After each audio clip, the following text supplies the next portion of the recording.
Alright class, today we're covering one of the most important topics in comparative anatomy, circulatory systems.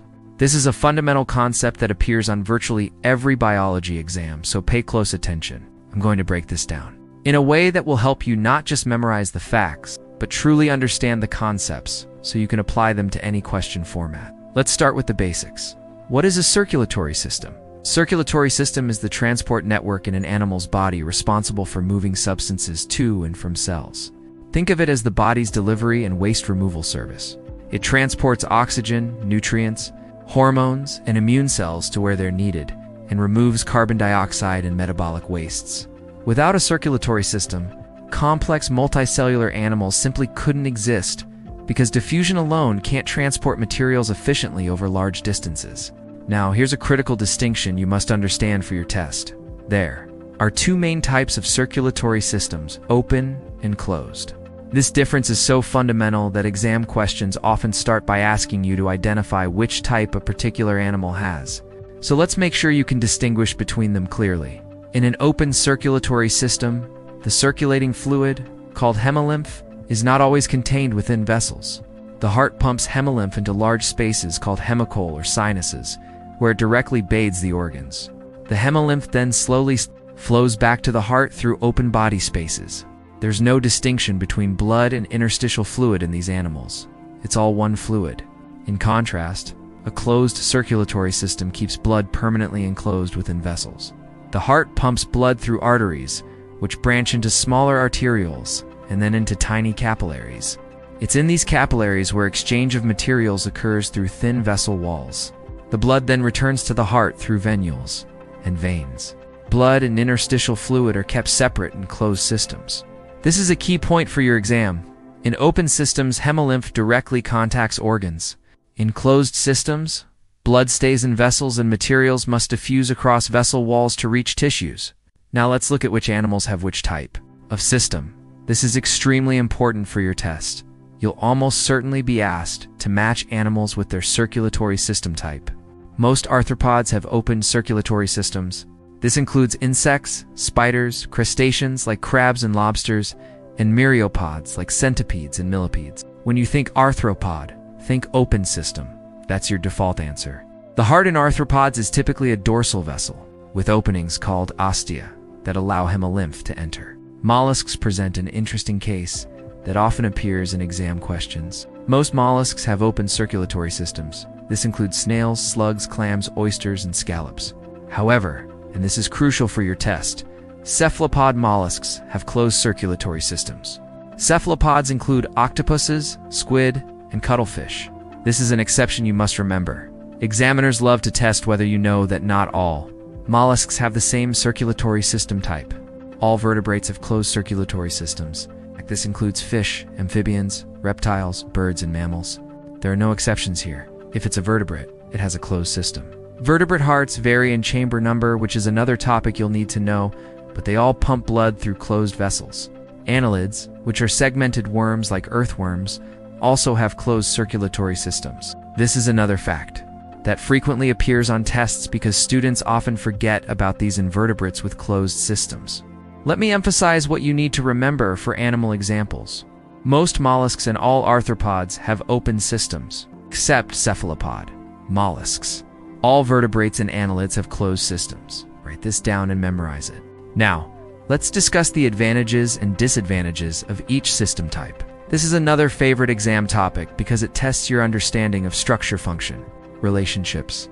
Open circulatory systems have several advantages. First, they require less energy to operate because the heart doesn't need to generate. High-pressure hemolymph flows at low pressure through large spaces. Second, they're mechanically simpler with fewer specialized structures needed. Third, the hemolymph can serve double duty as both a circulatory fluid and a hydrostatic skeleton, helping with movement in soft-bodied animals. Fourth, they're less prone to problems from vessel damage since there are fewer vessels to rupture. However, open systems also have significant limitations. The circulation is slow because there's no way to generate high pressure. There's limited ability to direct flow to specific organs that might need more resources.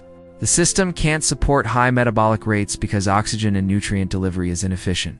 This is why you don't see large, highly active animals. With open circulatory systems, closed circulatory systems offer different advantages. It can maintain higher blood pressure, allowing for faster circulation. Blood can complete a circuit through the human body in about 1 minute. They enable precise control of blood flow to different organs through vasoconstriction and vasodilation. They support higher metabolic rates because oxygen and nutrients can be delivered rapidly and efficiently. They allow for larger body sizes. Because blood can be forced through long distances and dense tissues, the disadvantages of closed systems include higher energy costs to maintain blood pressure, greater complexity requiring specialized vessels and regulatory mechanisms, your invulnerability to problems like hemorrhaging if vessels are damaged. Also require more sophisticated hearts capable of generating significant pressure. Here's an important concept for your test.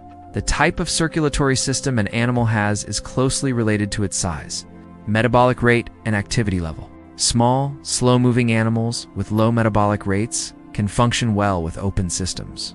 Large, active animals with high metabolic rates require closed systems. This is a fundamental principle in comparative physiology. Let's talk about some specific adaptations you might be tested on. In arthropods with open systems, some have evolved partial vessels to help direct hemolymph flow to important organs like gills. This shows that even within open systems, there's variation in complexity. Cephalopods are particularly interesting and often featured in exam questions. They have closed systems with 3 hearts, 2 branchial hearts that pump blood to the gills, and 1 systemic heart that pumps blood to the body. This is an adaptation to their active, predatory lifestyle. Remember 3 hearts in octopuses and squid? In insects, the circulatory system doesn't transport oxygen because they have a separate tracheal system for gas exchange. Their hemolymph primarily transports nutrients and wastes. This is a crucial distinction. Insect hemolymph often lacks respiratory pigments like hemoglobin. Now, let's discuss evolutionary aspects as these often appear in essay questions. Open circulatory systems likely evolved first because they're simpler. As animals became larger and more active, closed systems evolved independently in several lineages. This is an example of convergent evolution. The fact that closed systems evolved multiple times suggests they provide significant advantages for certain lifestyles. The size limitations of open systems are important to understand. The largest arthropods today, like Japanese spider crabs, are still relatively small compared to many vertebrates. This is partly due to circulatory system constraints. Open systems can't efficiently supply oxygen to very large bodies. For your test, you should be able to explain why certain animals have the circulatory system they do. For example, if asked why a snail has an open system, you should mention its slow movement, low metabolic rate, and relatively simple organ systems. If asked why a squid has a closed system despite being a mollusk, emphasize its active swimming, complex behaviors, and high oxygen demands. Let's review some key terminology you must know. Lymph is the circulating fluid in open systems. Hemicoel is the body cavity where hemolymph flows. Ostia are the valve-like openings in arthropod hearts. In closed systems, remember the vessel sequence. Arteries carry blood away from the heart. Capillaries are where exchange occurs, and veins return blood to the heart. A common exam question asks about blood pressure differences. Open systems operate at low pressure, typically less than 10 mmHg. Closed systems can generate much higher pressures. Human blood pressure averages 120/80 mmHg. This pressure difference is fundamental to understanding functional differences between the systems. Another testable concept is the relationship between circulatory and respiratory systems. In animals with closed circulatory systems, blood typically carries respiratory gases using specialized proteins like hemoglobin. In many animals with open systems, especially insects, gas transport is handled separately by the tracheal system, not the circulatory system. You should also understand the concept of circuit completeness. In closed systems, blood follows a predictable path from heart to arteries to capillaries to veins and back to heart.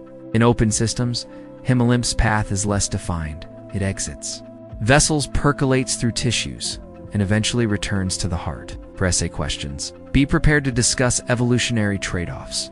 Open systems are energetically cheaper but limit animal size and activity. Closed systems require more energy but enable larger size and higher activity levels. Neither system is inherently better. Each is adapted to different ecological niches. Let me give you a memory device for the major groups. Think Mac has. Closed mammals, annelids, and cephalopods have closed systems. Everything else you're likely to see on a test: insects, spiders, crustaceans, Non-cephalopod mollusks has open systems. Common mistakes to avoid on your test. Don't say all mollusks have open systems. Remember, cephalopods are the exception. Don't confuse hemolymph with blood. Hemolymph is specifically the fluid in open systems. Don't forget that vertebrate hearts vary in chamber number, but all vertebrates still have closed systems. Don't say open systems are primitive or inferior. They're simply adapted to different lifestyles. Now let's do a comprehensive review of the main points for your test preparation. First, circulatory systems transport materials throughout an animal's body. They move oxygen, nutrients, hormones, and immune cells while removing wastes. Second, open systems have hemolymph that leaves vessels and directly bathes organs in large spaces called hemicole. Closed systems keep blood permanently in vessels, with exchange occurring across capillary walls. Third, for animal examples, arthropods have open systems. Most mollusks have open systems except cephalopods, which have closed systems. All vertebrates have closed systems. Annelids have closed systems. Fourth, open systems are low pressure, energetically efficient, simple but slow and unable to support large size or high activity. Closed systems are high pressure, fast, allow precise flow control, support large size and high activity, but require more energy and complexity. Fifth, circulatory system type correlates with animal size, metabolic rate, and activity level. Small, slow animals can use open systems. Large, active animals need closed systems. Sixth, important adaptations include 3 hearts in cephalopods, separation of gas transport and circulation in insects, and partial vessels in some arthropods. For your test strategy, if you see a question about an unfamiliar animal, use these rules. If it's small and slow-moving, probably open system. If it's large and active, probably closed system. If it's an arthropod, assume open unless told otherwise. If it's a vertebrate, it's definitely closed. Remember that understanding these concepts is more valuable than rote memorization. Understand why a grasshopper has an open system. Small size, tracheal breathing, low activity. You can apply that logic to similar animals. If you understand why a tuna has a closed system, large size, high oxygen demand, constant swimming, you can apply that to other active vertebrates. Practice drawing simple diagrams of each system type. For open systems, show a heart pumping into large spaces with organs floating in hemolymph. For closed systems, show continuous vessels forming a complete circuit. Visual memory often helps on tests. Finally, remember that this topic connects to many other biological concepts. Circulatory systems relate to respiratory systems, body size limitations, metabolic rates, and evolutionary adaptations. Understanding these connections will help you answer complex questions that integrate multiple topics. To succeed on your test, make sure you can define both system types, list which animals have which type, explain advantages and disadvantages of each, and understand why different animals evolve different systems. If you master these points, you'll be well prepared for any question format your exam might include. Study well, understand the concepts rather than just memorizing facts. And remember that circulatory systems are a perfect example of how structure relates to function in biology.